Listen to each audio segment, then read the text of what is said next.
பாரத விடுதலைக்காக. அப்ப நம்ம இளைஞர்கள்லாம் எப்படி இருக்கணும்? இளைஞர்கள்லாம் எப்படி இருக்கணும்? பாரத் மாதா கிட்ட அழகரி மண்டையில இருக்க வித்து பறக்கணும். அப்படி இருக்கணும் கோஷம். அப்படிப்பட்ட ஒரு சூழல் இன்றைக்கு இருக்கின்றது. ஏன் அப்படி இருக்கு? இந்த பாரதம் விடுதலை அடைந்து 77 ஆண்டுகள் கடந்தாலும் விடுதலை கிடைத்தும் விடுதலை கிடைக்காத ஒரு மாநிலம் தமிழ்நாடு.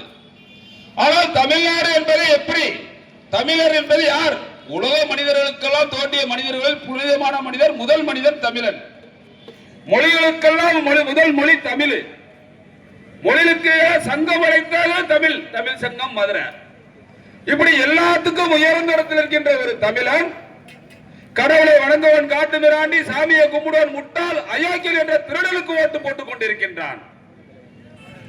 அவன் திராவிட மாடல் என்று ஒரு மாடலை வைத்துக் கொண்டு இங்கே லட்சாதி லட்சம் தேசபக்தர்கள் இந்த தேச விடுதலைக்காக உடல் தியாகம், உயிர் தியாகம், பொருள் தியாகத்தை கொடுத்து பெற்றது சுதந்திரம் இன்று ஒரு குடும்பத்திற்குள் முழுகி கிடக்கின்றது. ஸ்டாலின் அவர்கள் தடையில் இருக்கின்ற முடிதான் பொய் என்றால் அவர் வாயிலிருந்து வருகிற வார்த்தைகள் அத்தனையும் பொய்யாக இருந்து கொண்டிருக்கின்றது. நடக்கின்ற நடைகளும் பொய்யா இருக்கின்றது, சொல்கின்ற செயலும் பொய்யா இருக்கின்றது. அவருக்கு ஒரு பிள்ளை கோமாளி உதயநிதி ஸ்டாலின். அவன் என்னைக்கு நம்மளுடைய எய்ம்ஸ் மருத்துவமனையில் செங்கலை காட்டு போனா அன்னைக்கு நம்ம பிடிச்சி கட்டி வச்சிருக்கணும். நம்ம விட்டான் ஒரு செங்கலை தருவானா, ஒரு கோடி செங்கலை திருட தானே நம்ம விட்டதாலதான் இப்ப நம்ம நையாண்டி நக்கல் பண்ணிக்கிட்டு இருக்காங்க. இந்த நாட்டில் அம்மையார் ஒருத்தர் இருக்காங்க. அவங்கள பத்தி நான் சிம்பிளா சொல்லலாம். அவங்கள பத்தி நான் எப்ப தெரிஞ்சுக்கிட்டேன் தெரியுமா? 2G செப்டம் ஊழல் என்று ஒரு ஊழல் நடந்தது. எல்லா இளைஞர்களுக்கும் தெரியும். அந்த ஊழல்ல 0.000.0 அப்படின்ற கணக்கில்லாத கொள்ளைகள் 10 லட்சம் கோடிக்கு மேல. அப்ப ஐயா முன்னாள் முதல்வர் பெரியவர் ஐயா கருணாநிதி அவர்கள் என்னையோ 0.0 போட்டு செப்டம் 2G ஊழல்ல படம் நம்ம அடிச்சதாக சொல்றாங்களே, அது யாருன்னு கேட்டிருக்காரு. போயஸ் கார்டன்ல உள்ள இருந்து அவங்க சொல்லியிருக்காங்க நம்ம காதல் ஜோடி தான். நம்ம காதல் ஜோடினா எந்த திரைப்படத்துல நான் கதை எழுதின படத்துல வந்து காதல் ஜோடி அவர் கேட்டிருக்காரு. அவர் கதை எழுதுன ஜோடி அதுக்கு சொல்லிருக்காங்க இல்ல நம்ம தயார் பண்ண ஜோடி அப்படின்னு இருக்காரு. தயார் பண்ண ஜோடியா? என்னையா சொல்றீங்க? ஆமாங்க, நம்ம இங்க இருந்து டெல்லிக்கு அனுப்பி இருக்கோம். ஆஹா, நம்ம ஆளுக தானா? அப்படி தம்பி ராஜா அங்க வாங்க. 0.10 லட்சம் கோடிக்கு ஊழல் செய்திருக்க மணியும் உங்ககிட்ட தான் இருக்கான், என் வீட்டுல இருந்த கனியும் உங்கள்கிட்ட தான் இருக்கான். எதனாலும் ஒண்ணு எடுத்துட்டு ஒண்ணு கொடுத்துருப்பா. ஒண்ணு கனியை நீ வச்சுக்க, மணியை எனக்கு கொடுண்டாரான். என்னடா ராஜாண்ட கனியா கிடைக்காது, ஆனா போற வழியில பிளாட்பாரத்துல ஆப்பிள், ஆரஞ்சு, திராட்சை இருக்குமே, வாங்கிக்கிட்டு போகாம எதுக்குடா இந்த கனியை அவரை வச்சுக்கிற சொல்றாருன்னு கேட்டிருக்காங்க. இது இந்த கனி இல்லைங்க, இது பார்லிமெண்ட்ல ராஜாக்களுக்காக சப்பளம் பண்ண ஒரு கனி. அந்த கனி என்ன பண்ணிருக்காங்க? போன சட்டமன்ற தேர்தலில் எங்க அண்ணன் முதலமைச்சர் ஆன உடனே தமிழ்நாடு முழுவதும் பூர்ண மதுவிலக்கு அமல்படுத்தப்படும் அப்படின்னு வாக்குறுதி கொடுத்தாங்களா இல்லையா? இன்னைக்கு தெருக்கல்ல கல்லூரி இருக்கோ இல்லையோ, கள்ளச்சாராயம் மிதந்து கொண்டிருக்கின்றது. கள்ளச்சாராயம் மிதந்து கொண்டிருக்கின்றது.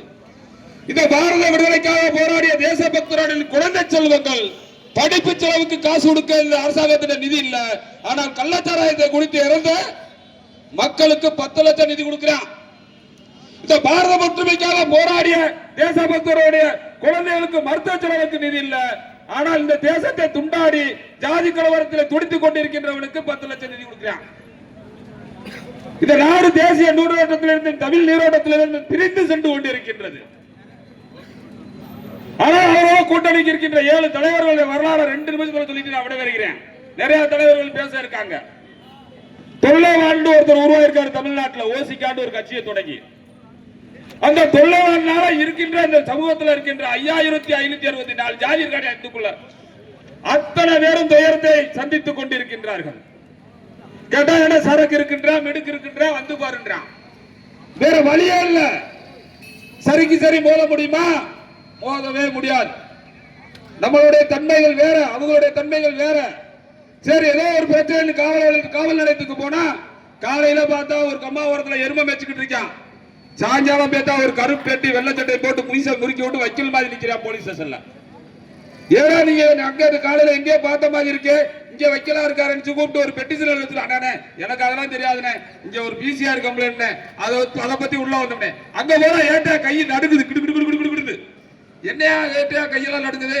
ஐயா பிசிஆர் போட சொல்றாங்க, எஃப்ஐஆர் போலன்னா என்ன முறைச்சு பார்த்தோம்னு கேஸ் போட்டுருவாங்க. சமரசம் பேசுங்க.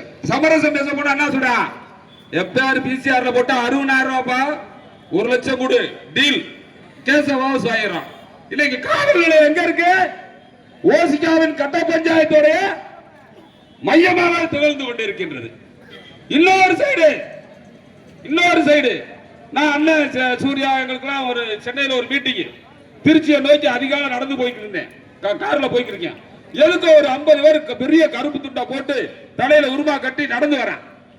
என்னடா சாம கூடாங்கன்றது நைட்டு 12 மணிக்கு மேல தானே வருவான், இதெல்லாம் திருச்சி மெயின் ரோட்ல நடந்து வரான்னு கேட்டா, ஆனா இது ஒரு பேர் தானே வைகோ, பல பேர் சைக்கோன்னு சொல்றாங்க. பெரிய மனுஷன் அப்படிலாம் சொல்லாது, அவர் பேர் வைகோவால் சாமியா.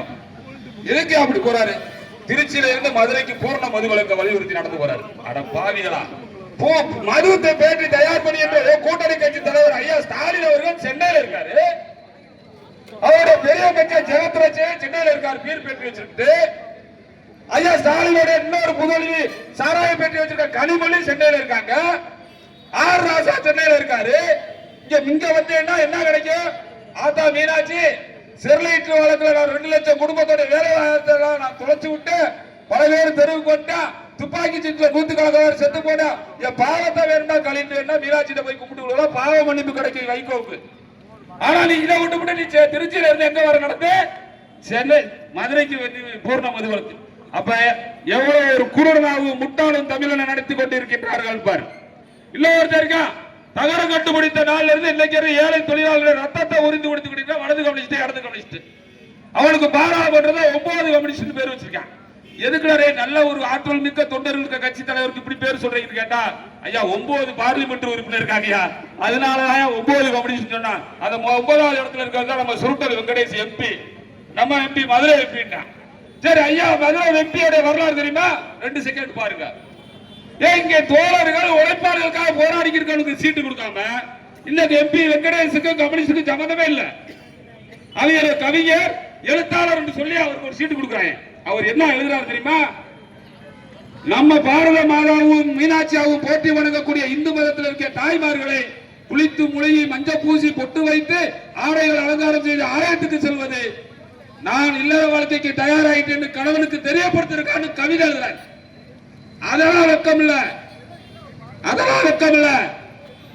நம்மளுடைய கீழடி அகழ்வாராய்ச்சியில 1500 பெண்கள் குழந்தைகள் மாணவ செல்வங்கள் வெயில்ல நின்று கொண்டிருக்கின்றார்கள்.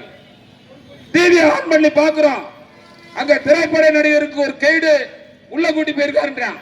யாரா அந்த கைடுன்னு பார்த்தா நம்ம நடிகர் சூர்யா, அவர் வீட்டுக்காரம்மா பேர் என்ன? ஜோதியா. இந்த 2 பேத்துக்கு கைடு வேலை பார்த்துட்டு இருக்கானே.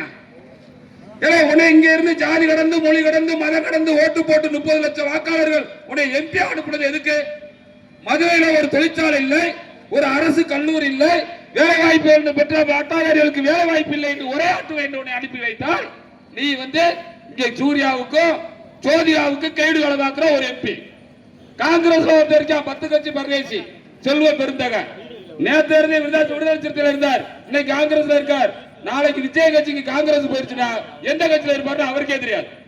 இவரெல்லாம் கூட்டணி சேர்ந்து கொண்டு இன்றைக்கு 3 ரூபா 35 காசுக்கு தயார் பண்ணுகின்ற மதுவை 24 மணி நேரம் தமிழக மக்களுக்கு கொடுத்து ஆழ்மை இழக்க வைத்து குற்றச்செயல்களில் ஈடுபட வைத்து இன்று இந்தியாவிலே ஒரு ஊழல் மிக்க மாநிலமாக தமிழகம் தொடர்ந்து கொண்டிருக்கின்றது.